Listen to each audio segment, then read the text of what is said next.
A PETA investigation of big game trophy hunting exposes the president of South Africa profiteering from it as his side hustle, and many of his customers are hunter tourists from the U.S. Next on the PETA Podcast.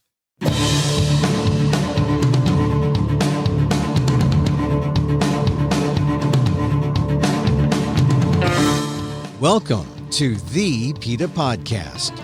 I'm Emil Guillermo, your host for this behind-the-scenes look at PETA, the largest animal rights organization in the world. On today's episode, the South African President Cyril Ramaphosa has been profiting from a big game breeding and trophy hunting operation in his country, according to a PETA investigation. PETA investigators talked extensively to those who ran the operation for the president. President Ramaphosa has denied the allegations, but has told his breeding operation to cut ties with his hunting safari tours. He continues to draw criticism from South Africans and citizens of the world who want to see the exploitation of animals end. PETA Senior Director of Investigations, Schein, told me how the safari business works and how tourists, many from America, can choose their targets from a menu. How much does it cost to shoot a giraffe? I didn't realize the giraffes were on the menu. $2,800. That's it? $2,800 to shoot a giraffe? Yeah, that's at this Sala, the president's that he has a 50% stake in. Baboon, $150. $150? Mm-hmm. And now, let me tell you, these prices are just the trophy price. So you also pay $400 or $500 a night for the lodging, the food, the whole experience. So that's not even included in the trophy fee. So this is just the killing fee. And that includes their transporting the carcass to a local taxidermist.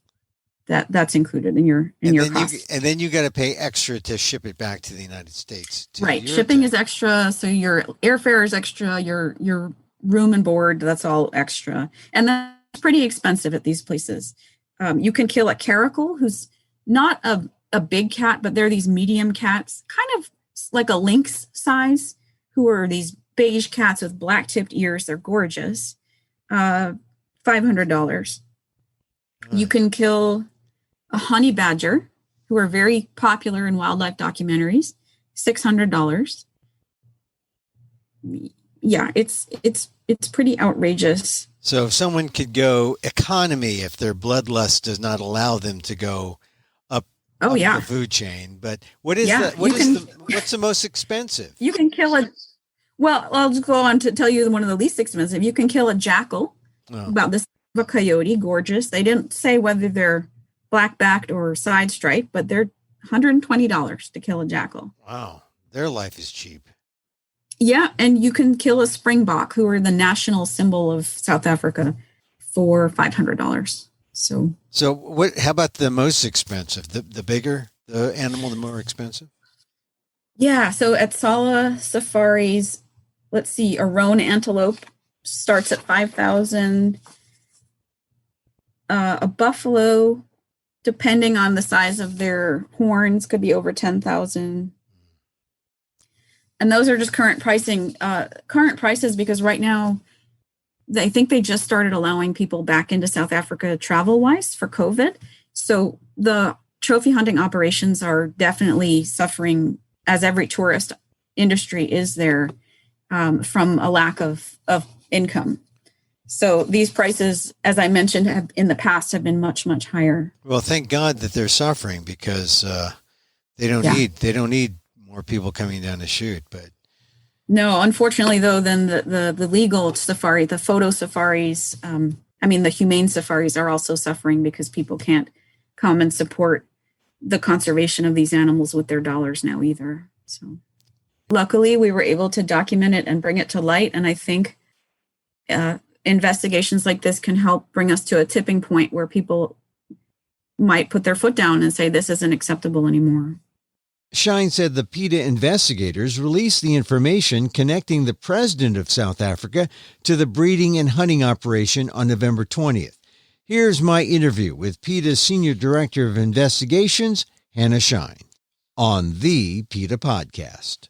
This was actually a bonus investigation in a way. PETA was looking into the pigeon racing in South Africa because our previous investigations had found that there was a very lucrative race in South Africa called the South African $1 Million Pigeon Race. And in the process of our investigator in South Africa looking into the pigeon race, which was extremely lethal and which we talked about before, he also uncovered President Cyril Ramaphosa's involvement not only in pigeon racing, but in the breeding of captive bred wildlife for trophy hunting. We didn't go into the South African investigation expecting to find this link. They try to keep it a secret, and it was quite exciting unearthing this aspect of a president of a country profiteering from trophy hunting. So tell me, Cyril Ramaphosa, he is the president of South Africa. He's not really commonly known in the United States as much as, say, previous South African presidents, or is he, or is it just me? Yeah, I think people might know President Zuma before him more readily, but he's been president for several years, and he one thing I didn't know, he's an extremely wealthy person. He's been very successful in business, and apparently he's been profiting from his Pala breeding enterprise, which first he kind of started out with breeding exotic cattle, but he also breeds all kinds of captive wildlife. And then what people knew that. They knew he was involved in that as a business, but they did not know that the same person who manages Pala also manages a secret property for him called Deep Drift, which is where Sala Hunting Safaris runs trophy hunts as their main business. So people are pretty disgusted to find out about this, that the president of a country who has pretty unlimited wealth and resources needs to exploit African wildlife for his own,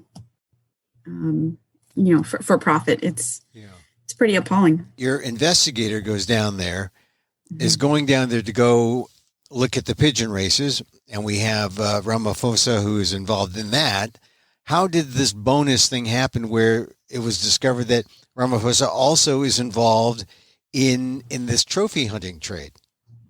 Yeah, so it just happened that the person who runs his pigeon, racing aspect, where he invests in pigeons for pigeon racing, was also the manager of Pala and is also the manager of Deep Drift. So this person was a wealth of information about all these enterprises, and quite clearly said in multiple conversations with our investigator that it was on the down low, that they did not want President Ramaphosa connected in public with the trophy hunting aspect of it, because it would cause all kinds of bad publicity. If you like, I can actually quote from those conversations because they're really pretty juicy. He confirmed that Pala, which is the public breeding operation of President Ramaphosa, and Sala Hunting Safari work together as a joint venture. He said, we go under their brand, the Sala brand, because we're afraid for the green guys, now that would be us, that they will attract some publicity if we use our brand and do our hunting. So rather we go with them and do a joint venture. They do all the marketing and everything. And then he said, about 3 months later to our investigator, we try to keep the president's name actually out of the hunting thing because of all the greenies. They can make this thing very political. So he must be very careful, the president himself, not to end up in a debate of hunting and anti-hunting socialists and those people. So he wants to spare himself those, how can I say, bad publicity and all of that. That's why we always keep Deep Drift and Sala Safaris sort of separate from our Pala brand, in particular for those overseas people. So the president was a kind of a silent partner in a way. Absolutely. He had a 50% stake in the profits from this hunting enterprise that would hunt on his Deep Drift property, which was stocked with animals bred from his breeding farm. So, 50% share in the animals shot and killed on this property. So once PETA exposed this to the international press, what did the South African media do? And what did Ramaphosa say in response to the news breaking? So the press came out and quoted our materials and said that these were our allegations. And Ramaphosa's presidential website came out with an official statement disavowing, denying everything that we were alleging, saying that they have no relationship with trophy hunting. And after a long list of denials, it said at the bottom, I have instructed Pala Pala basically to cut ties with Sala hunting safaris because they have arranged hunts of threatened species on other properties.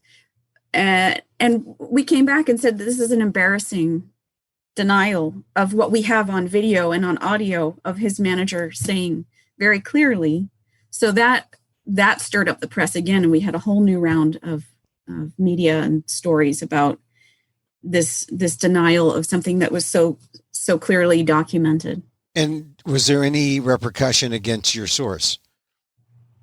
No, not yet. Not that I know of. It's pretty hard to refute something that's clearly stated on multiple occasions and multiple types of in-person and phone meetings. So, yeah. So what? Well, that we've made those files available to the press so that they can see, they can hear exactly what the president's manager said. And what was the fallout with the public once the news broke? Was there the kind of pushback against the president that he had feared, or that your source feared? Did that occur? Yes, there's been a wave of criticism of the president for exploiting South Africa's resources and its national treasures, really, these animals. And there's been so much outrage from people in South Africa and around the world who I like it. These are it's kind of the last remaining reserves of these very special animals, and to have them be bred in these game farms just to be shot by thrill-seeking rich guys primarily from the U.S. and Europe, it's pretty disgusting. And so they were primarily, I know you have one video. Was the culprit a U.S. tourist there on safari? Right. So the video shows a male elephant being shot at a reserve outside of Kruger National Park, where there aren't fences between this private reserve and the national park. So this elephant could have been living in the park or having just come out of the park. We wouldn't know, but the elephant was shot multiple times because of the poor aim of this American trophy hunter, and suffered terribly over minutes before finally expiring. And the video we obtained doesn't it takes you through the first, I think, 5 shots, but after several minutes, the video cuts off. So who knows how long that elephant suffered. We called on El Al, Israel Airlines, to ban the transport of trophies, because this hunter planned to use El Al to transport the elephant's body parts back to the U.S. because many, I think over 40 airlines already won't handle that kind of shipment. And he planned to use El Al because they did, but we successfully convinced them to stop transporting animal trophies. Well, this is not the first time that someone who is a trophy hunter from the U.S., in this particular enterprise, it costs something like $30,000 or so to take part in this, and so yes. People go down there. I do recall a story about a wealthy dentist who was involved in some kind of trophy hunt, and he was practically, he was run out of town practically because of the bad publicity. Yeah, he killed Cecil the lion in Zimbabwe, and that caused international uproar. So it seems that there is a sense that internationally we all agree that this is a bad thing, trophy hunting, and yet why is it allowed to exist in South Africa? Why is it allowed to continue, and people with the wealth can go down there and pay the money and pull the trigger and kill these animals? I think South Africa formerly had all wildlife as property of the country. And then some time ago, I think it was in the 90s, they started allowing private ownership of wildlife. And then a good number of cattle farms switched to be these captive game farms where they pursued trophy hunting instead of cattle farming when the cattle market dropped. So it's unfortunate that this is allowed. You can even pay to shoot a lion who was captive raised and only released 4 days before the hunt. That's the rule according to the trade organization that kind of regulates these canned hunt operations, these lion facilities. 4 days they have to be released from essentially a pen into a slightly larger game farm with, a fenced area. Then you can shoot them. So these are essentially tame lions who've possibly been used for cub petting operations where, tourists can get their photos taken with babies. And then these walk with lions, tourist traps where you can walk along with juvenile lions. And then when they get too big, they're consigned to the trophy hunting market because that's what their value is. So this trophy hunting market, you call it, is it a thriving business? There are entire websites and discussion boards devoted to African hunting and where to go and which outfitters to use. And they're very public with the price list for each animal that you can shoot. And I have these lists. If you're at all curious, if you have any favorite African animals, I can give you the price on their head right off the sheet. Like a rhinoceros, for example. Sure. Well, our person was quoted that Deep Drift, the president's property, could bring in a rhino for him for between $30,000 and $45,000. Wow! So they get a rhino, and they let it around in this caged-in area, a large caged-in area, so a tourist can approximate the hunt and then gun down this essentially tame That's animal. Right. That's right. They said they have a permit to keep a rhino and that they would just need to do a little more paperwork to put that permit in the hunter's name. So you can imagine if it's $45,000 per rhino, you get people from around the world, wealthy people that come down. It adds up. There's a lot of money for someone like the president of South Africa, Ramaphosa. And so what was it seems that even though this is allowed to go on, the public in South Africa is against it. A lot of people are against it. Yes, there are some people who claim that it's helping conserve wildlife, but we've seen that it's really anything but. If you look at the president's game breeder operation, he lists 10 kinds of animals that he specializes in. And he even says, we focus on breeding rare wildlife, a true national heritage. So if you think about the South African national heritage and you compare it to these 10 species, the ones that they're specializing in, of those 10, 6 of them are color mutations that don't exist in nature, where they've found like a one in a million white impala or a black impala, when impala are usually like a beige color. And they've bred them at these game farms so that a hunter can shoot they actually call it a grand slam of impala. So you can shoot a white impala, a black impala, a marbled impala, and a common impala. Or they offer golden wildebeest. And I don't know if you've seen a wildebeest, but they have blue wildebeest who are kind of a gray color, and they have black wildebeest who are a brownish black. So a golden wildebeest is a mutant. They're mutants. They've bred these animals to be unlike the animals in nature. So out of these 10 specialties of Pala Pala, of the president's game farm, 6 of them are mutation colors, they're not conserving these animals. That would be like saying that if you breed white tigers, that you're helping conserve tigers when they're just a mutation they're not wild tigers. And then 3 of them are animals from other countries, like Livingstone eland, who come from Angola. So how is this national heritage? It's not. It's these are animals who are exclusively bred for the trophy hunting market, so that trophy hunters can shoot, like I said, a grand slam of wildebeest or a grand slam of impala. A grand slam being a set of how many? 4 kinds, like a baseball terminology. Yeah. It's I was going to say 4, but I was hoping that maybe it would be a smaller number, but I guess no. No, and they also have something called a spiral horn slam, which is 4 species of antelope that have spiral horns.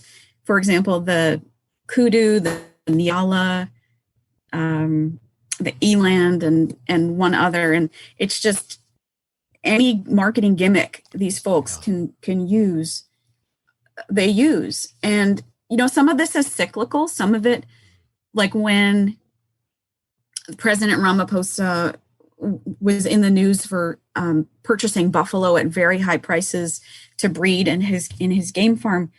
And people wonder, how can you spend that much money? They're breeding animals to sell to other breeders who are going to breed. And it's part of the market, but the market in these exotic color mutations really dropped. I found a post on TripAdvisor actually that said that someone had seen an ad for black impala for $45,000 a hunt. And right now, that was about 2015. Right now, you can get them for about $3,500. So for a while, these exotic colors were real fad in trophy hunting. Yeah. And it seems like the market really dropped for those.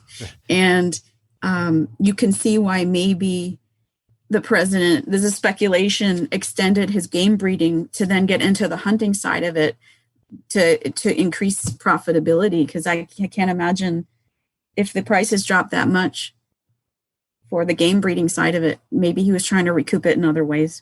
A tourist can go down there and shoot a la carte. You can shoot your Absolutely. heart content if you have the money. And then once you shoot, the objective of the tourist is to bring back. They don't eat the animal, right? They it's a trophy. Well, the American hunter did eat part of the elephant I can't speculate as to his motive, but he tasted the elephant that he killed. And yeah, it's some of them who shoot animals that are more familiar to people's taste buds, like buffalo, they'll consume some of it. But the primary goal is to bring back the horns, the head. Depending, some of them, they'll take the whole skin.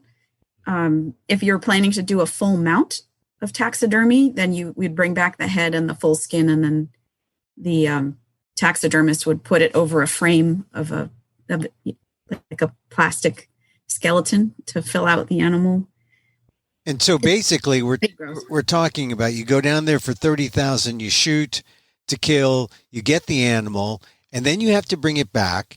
A number of airlines have said no, they're not going to do it.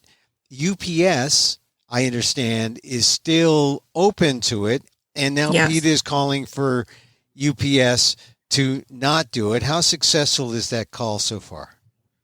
That's right. So they haven't caved yet, but if people go to PETA.org and type in trophy hunting, they can fill out our action alert and contact UPS, or they can just call UPS directly and say, please stop transporting animal trophies, because it's not right, and it's supporting this murder and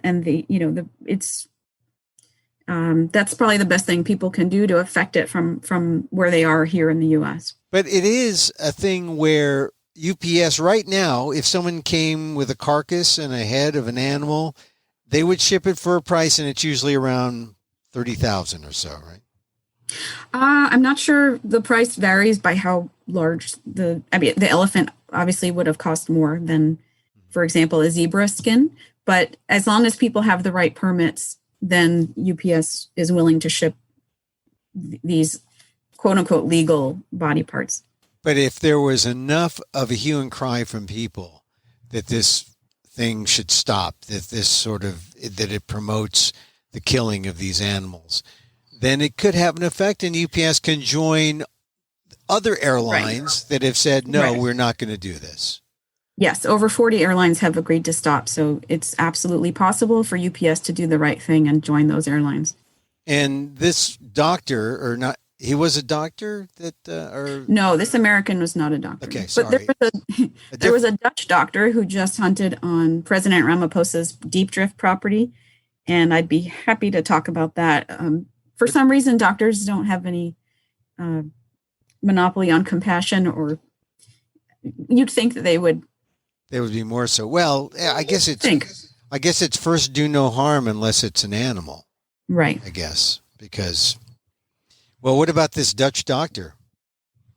Yeah. So we're in contact with him. Our investigator got some very interesting hunting reports from this couple. It was a doctor and his wife who shot a buffalo cow, so a female buffalo, a bush pig, who I don't know if our listeners know much about them. They're not warthogs. Bush pigs are wild African pig who are very reclusive, and they're nocturnal, so they're hard to see on safari. Black impala, he shot a common impala, a marbled impala, and a saddleback impala, so an impala grand slam. And his wife shot a female kudu. Kudu are these gorgeous antelope, pretty much like the size of an elk, if Americans are listening who know how big elk are, with beautiful spiral horns. Right. And they're brown with these white stripes on their back. The males have a gorgeous beard down their chest. And the females are just gorgeous, dainty. They don't have the horns or the beard. They have a mane. And they're some of the prettiest animals you can see. So these are the animals that this Dutch couple shot on the president's property in the past year. So they're repeat offenders. Well, I think they did that all in one trip from the Netherlands. Yeah. And then what is PETA doing to try to, what can you do once someone has engaged in this and has shipped back their take? What recourse is there to either hold these people accountable or to, I guess it's all legal. It's all legal, unfortunately. And it's, it does go on in other places. Like the U.S. has plenty of captive hunting that goes on, in especially places like Texas, where they have these fenced ranches where you can shoot many of these same animals. And South Africa has that as well. You can shoot tigers in South Africa. They don't limit themselves to African animals. So if people are listening to this and say, and they're because generally people are disgusted with the idea of a trophy hunt, even before you get into the details of who's doing what, and that the president of South Africa is involved in the trade and profiting from this. What can people do to either protest or to stop this, or to send a note to President Ramaphosa in South Africa? I suppose he doesn't have to listen to Americans, or sure. But what can our listeners do if they're against this activity? Well, after they write to UPS or call UPS, they can for sure call or write to the tourist agencies in South Africa and say, hey, my family is not going to come here if this kind of thing isn't stopped. I know I've in the past done that, where I wrote to the authorities in Alaska and said, hey, I love your state. I honeymooned there, but I'm not coming back. We're not coming back until you stop the aerial shooting of wolves. So everything people can do in that way, it can't hurt. It absolutely can't hurt. And they can also go to PETA.org for, what's the organized campaign that PETA is doing? Is that about protesting EPS or what? Yes. Contacting UPS through our website or directly, asking them to no longer ship animal parts from trophy hunts. And you can certainly tell them that you won't ship things via UPS if they don't make that change. And once again, because of PETA's investigation, the president of South Africa, Cyril Ramaphosa, was exposed as having a part in this, although he denies it. What is the status now with his?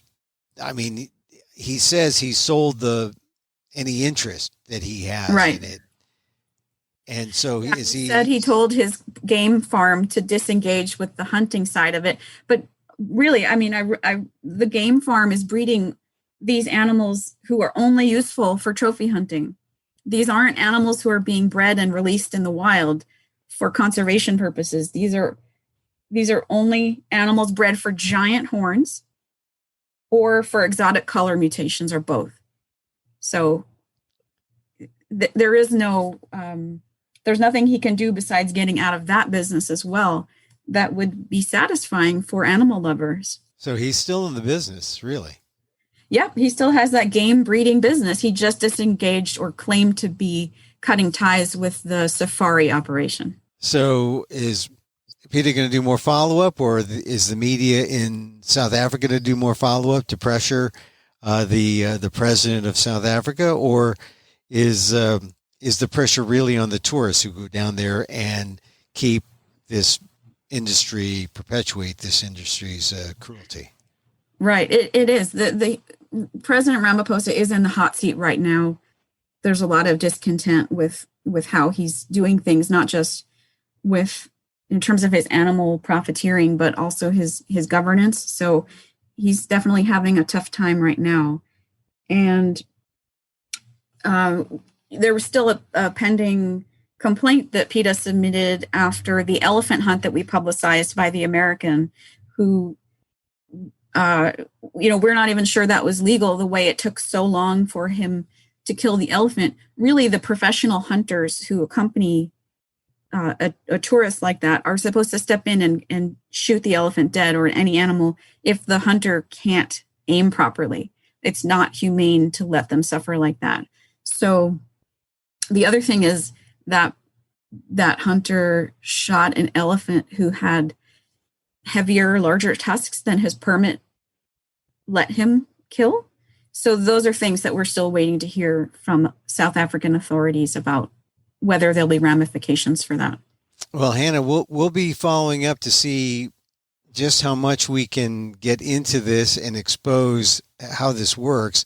I think most people who are listening would be kind of shocked that this is how easy it is. If you have the money, you can go down there and kill, and if you have the right airline or the right shipping company, you can bring all your, bring what you shot back to the United States, and how easy it is. So, yeah, it is. And, people talk about the big five, which are the most thought of as the most dangerous animals in Africa: the leopard, the lion, the rhino, the buffalo. But there's also a tiny 10 that hunters like to kill, who are the 10 smallest pygmy antelope. So just mind-boggling what excuses people will use to hunt and kill even the tiniest, most innocent of animals. So this is part of I guess it is a kind of the trophy hunter subculture, I guess, huh? It is. I've had to learn more about this than I ever wanted to. I mean, but it's a larger group than one would think. I mean, even though there are so many people who are publicly outspoken against trophy hunting, it seems like there is a large enough number that would keep this kind of enterprise going for a while, as long as they have the money, right? Right. And I don't know what it is about the psychology of people that makes this appealing to them. If you think about what we surround our babies with, it's giraffes, it's elephants. I mean, look at nurseries and designs of what we surround children with. It's these beautiful, smart, family-oriented animals who really what have they ever done to any people? And the fact that someone can go shoot a giraffe for fun and pose with their corpse or shoot a zebra, or, all these animals that we think of as, I don't know, the best of nature, the best of, it's hard for me to even get my mind around how people think that that's enjoyable or proper or acceptable.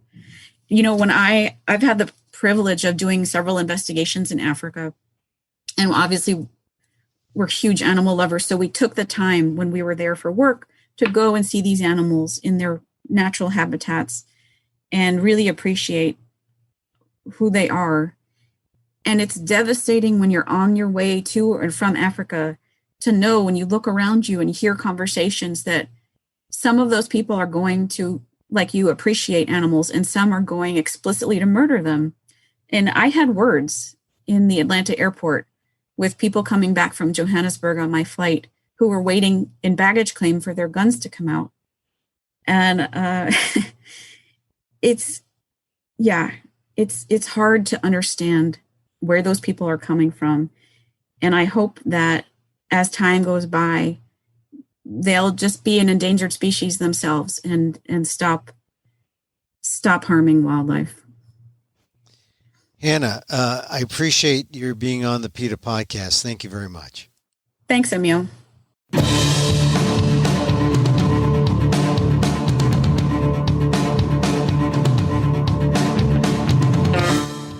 PETA's Senior Director of Investigations, Hannah Schein, stop the trophy hunting business, stop the shipping of the carcasses. Other airlines and shippers have. Demand that UPS stop it now. For more, go to PETA.org.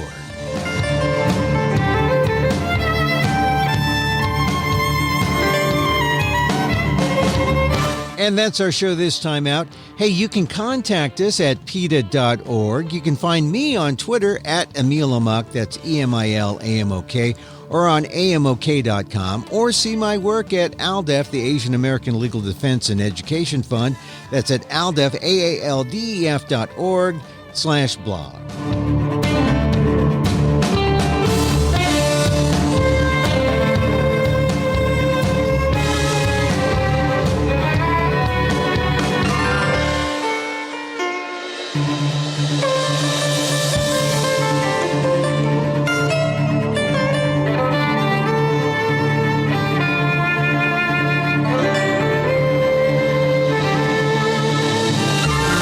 Once again, thank you for listening. Check out all our episodes on your favorite podcast app or on Apple Podcasts, where you can rate and review the show. It helps get the word out about the issues you care about. Our music is provided by Carbonworks. Check them out on YouTube. And join us again next time for more insight into animal rights and the fight for a cruelty-free world on the PETA Podcast. I'm Emil Guillermo.